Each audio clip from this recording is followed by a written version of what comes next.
안녕하십니까, 강동원 변호사입니다.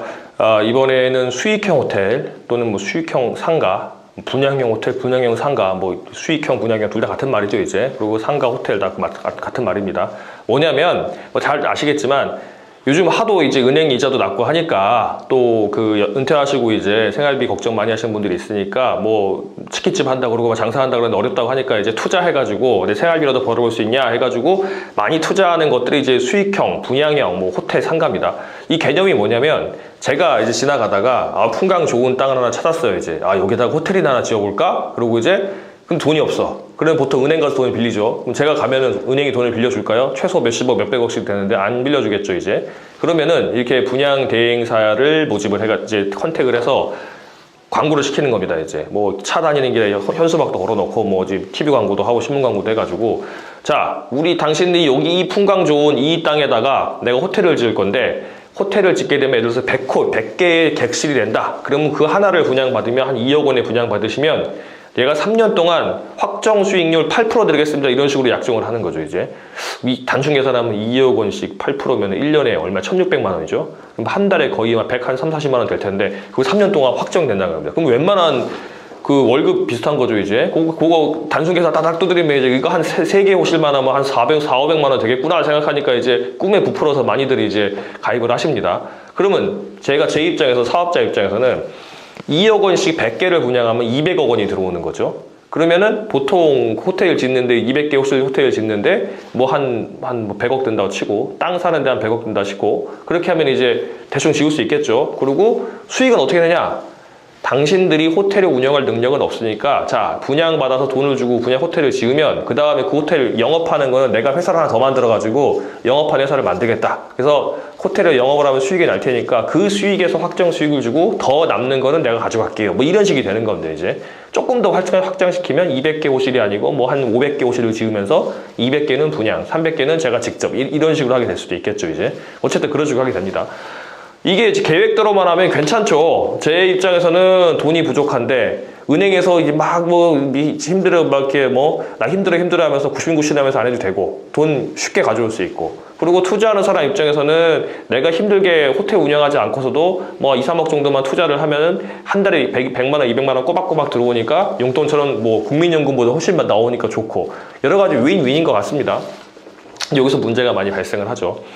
가장 많이 발생하는 게 뭐냐면 이제 대표적인 게 수익형 호텔이나 분양형 호텔이 다 지어진 다음에 짓기는 어떻게든 지어요. 어떻게든 짓고 왜냐하면 돈 들어오니까 지은 다음에 그 다음에 확정 수익을 못 주는 거죠. 뭐 3년 확정, 뭐 약정, 뭐 4년 확정, 약정 이렇게 해놓고는 8% 준다고 하고 나중에 4% 주다가 뭐 2% 주다가 1% 주다가 아예 못 주거나 아니면 1년, 2년 더 주다가 나중에 거의 못 주거나 왜 못 줘요? 그러면은 장사가 안 돼서 못 준다 이렇게 말을 하는 거죠. 뭐 중국에서 뭐 관광객이 줄어들었다, 뭐가 됐다 하면서 못 준다는 거죠, 이제. 그러면 사실은 그거 이렇게 몇억 원씩 투자해가지고 분양받는 이유가 수익을 받자고 하는 건데 수익을 못 받으면 아무 이유가 없는 거 아닙니까?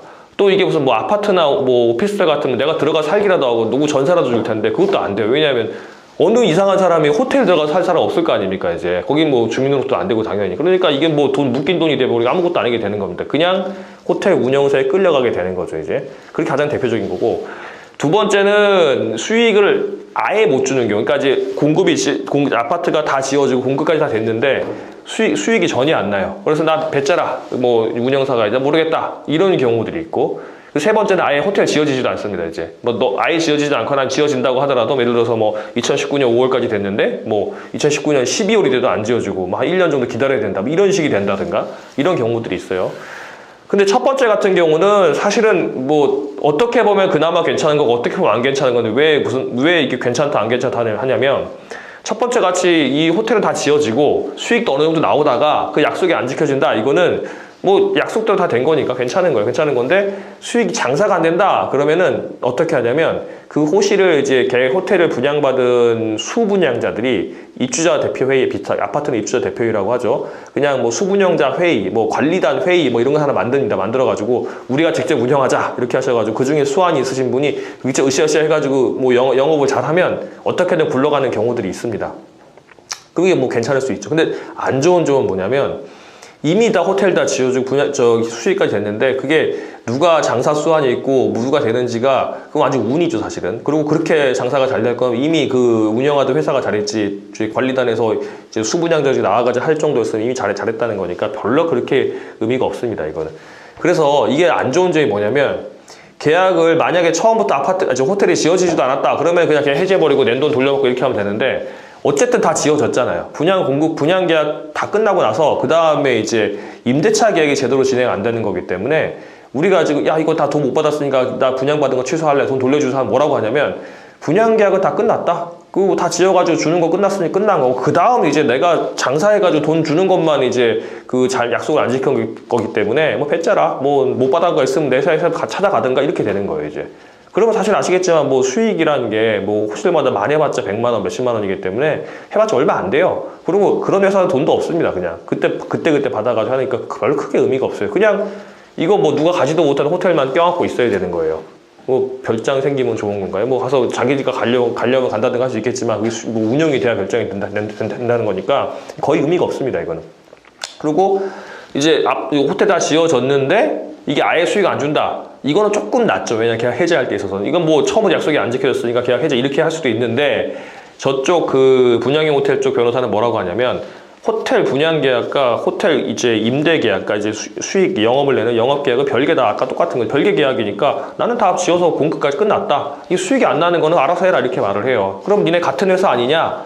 호텔 분양한 회사랑 이거 호텔 운영하는 회사 똑같은 거 아니야? 그러면 가만히 잘 보면 계약서에 뭐 예를 들어 뭐 대표이사는 똑같은데 아니면 대표이사가 부부거나 형제거나 이렇게 돼 있는데 이름도 뭐 홍길동 회사 이렇게 되면 홍길둥 회사 이렇게 해가지고 거의 비슷하게 지어놨지만 다른 법인으로 만들어놨어요. 그러면 법인이 다르니까 이제 난 책임 못 진다 이렇게 하는 경우도 꽤 있어요. 이거 뭐 첫 번째 계약 같은 경우는 말할 것도 없이 그냥 아예 약속도 못 지켰으니까 해지할 수 있는 거고. 그럼 이걸 어떻게 대응해야 되냐면 수익형 호텔, 분양형 호텔은 첫 번째 같은 경우 아예 이제 계약이 호텔 지어지지도 않고 약속이 안 지켜진다 그러면 계약 해지하고 돈 돌려나가면 그나마 좀 낫습니다. 그거는 일반적인 그 소송을 하게 되는 거고 또 뭐 계약서 가만히 보면 3개월 또는 5개월 내로 이제 입주가 늦어지게 되면은 그 해지할 수 있다는 내용도 있거든요. 그걸 이용해서 해지하면 되겠습니다. 이렇게 하면 되고 이게 두 번째, 세 번째 같이 다 지어졌는데 운영이 잘 안 되는 경우 같은 경우는 공급 계약과 운영 계약이 사실상 같은 계약이다. 이거 사실 운용회사나 공급회사는 사실 같은 회사인데 이제 책임만 회피하려고 법인 다르게 하는 경우도 꽤 있거든요. 그리고 어떤 경우는 또 아예 같은 회사인 경우도 있습니다. 그렇게 되면 같은 회사가 그냥 형식상 계약만 두 개를 했기 때문에 같은 계약이고 이 두 번째 계약 이 운영이 돼가지고 수익을 준다는 계약이 제대로 이행되지 않았다고 한다면 내가 왜 호텔을 분양받았겠냐? 이건 계약의 중요한 내용에 위반이다 해서 채무불이행으로 계약을 해지할 수도 있습니다. 그렇게 돈을 돌려받을 수 있는데 이게 이제 아주 지난한 과정에 있죠. 이게 그 보통 법인격 부인이라고 해가지고 같이 법인이 다르게 되면 완전 다른 걸로 봅니다. 이게 사실상 같게 보려고 그러면은 뭐 계좌도 같이 써야 되고 임원도 거의 같아야 되고 사무실도 같아야 되고 나오는 사람들 비슷해야 되고 해야 된다는데 이걸 입증하는 게 상당히 어렵고 입증된다고 하더라도 이런 시행사들이 돈을 가지고 있는 경우가 잘 없죠. 그래서 이겨도 돈을 받을 수 있는 가능성이 별로는 없습니다. 그런데 물론 이제 나중에 이제 아까 제가 처음에 말씀드린 것처럼 분양형 호텔에서 뭐 200개 호실을 분양할 때 자기가 다 하진 않죠. 그냥 한 몇십 개 정도 자기가 그 회사가 가지고 있는 경우가 꽤 있어요, 이제. 그러면 그거를 경매해서 남기게 되면은 조금 나을 수는 있습니다. 그래서 제가 좀 길게 말씀드렸는데 수익형 분양형 호텔 관련해가지고는 분쟁의 유형이 한 두세 가지 정도가 있는데 가장 좋은 거는 안 하시는 거고요. 이게 잘 되는 거 말고는 안 하시는 거고 두 번째는 한다고 한다면 계약금 내고 바로 해지하시는 겁니다. 보통 분양형 호텔이나 수익형 호텔 표준 계약서를 보면 중도금 납부 이전까지는 그냥 자기가 아무 이유 없이 해지할 수 있다고 나와 있거든요. 하는 거고.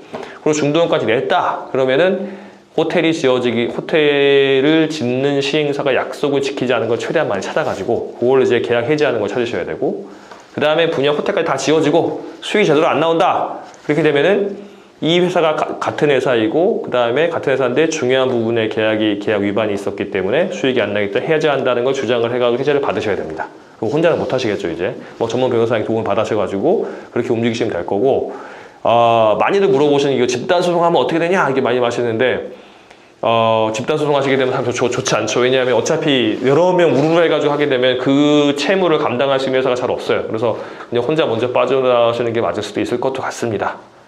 요 관련해서 제가 좀 더 자세한 내용은 블로그에 내용을 올리도록 하겠습니다.